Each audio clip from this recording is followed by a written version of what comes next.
Hier, un jury à Manhattan a trouvé Donald Trump responsable d'une agression sexuelle contre Madame Jean Carroll. Mais attention, Donald Trump n'a pas été trouvé coupable d'un crime. Pour comprendre la distinction, il faut comprendre la différence entre un procès criminel et un procès civil. Un procès criminel met en opposition un accusé à l'État. L'État va essayer de prouver que l'accusé a commis un crime et l'accusé va essayer de se défendre comme de quoi il n'a pas commis le crime. Remarquez ici que la victime, s'il y en a une, n'est pas partie au procès. C'est l'État qui va décider s'il va avoir une poursuite, c'est l'État qui va payer pour la poursuite, c'est l'État qui va gérer la poursuite et c'est l'État qui va essayer de condamner l'accusé. Ça, c'est parce que peu importe les intérêts de la victime, l'État elle-même a un intérêt indépendant à s'assurer que les gens respectent les lois. Parce que si les gens respectent pas les lois, on tombe dans le chaos, ce qui est pas bon pour l'État. Et ça, peu importe les intérêts de la victime. Dans un procès criminel, l'État cherche à condamner l'accusé, c'est-à-dire affecter sa liberté, ce qui est une peine sérieuse. Alors, comme la peine contre l'accusé est potentiellement sérieuse, l'État est obligé de prouver sa version des faits à un très haut niveau de certitude. Ce qui nous amène au standard criminel de la preuve hors de tout doute raisonnable. Ça veut dire que même si un juge ou un jury croit que l'accusé a probablement commis le crime, c'est pas suffisant pour le condamner. Il faut qu'il soit certain au point de ne plus avoir de doute raisonnable que l'accusé est coupable. Si l'État est capable de remplir ce haut niveau de certitude, l'accusé va être trouvé coupable d'un crime et va être condamné. Ça veut dire qu'on peut lui imposer des peines sévères qui affectent sa liberté. Et ça, c'est pour le bien de l'ensemble des citoyens représentés par l'État d'avoir condamné un criminel. Un procès civil, c'est pas la même chose. Ça met en opposition deux parties égales, un demandeur et un défendeur. Le demandeur, c'est quelqu'un qui dit que le défendeur a fait quelque chose qui a affecté ses droits au demandeur, à lui personnellement. Et il demande à la cour d'ordonner au défendeur de réparer les dommages que le défendeur aurait causés par son geste.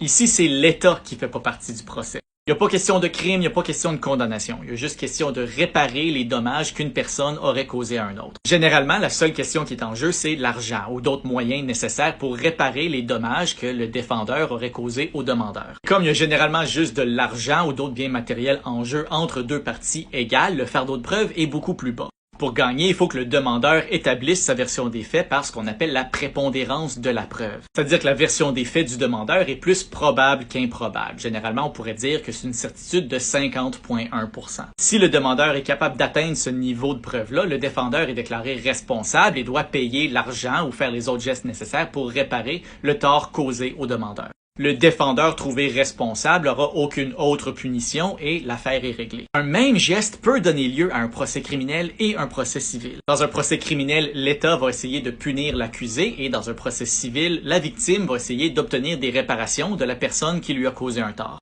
Et comme le niveau de certitude de la preuve nécessaire est plus élevé dans un procès criminel que civil, ça se peut qu'une personne soit non coupable mais quand même responsable au civil.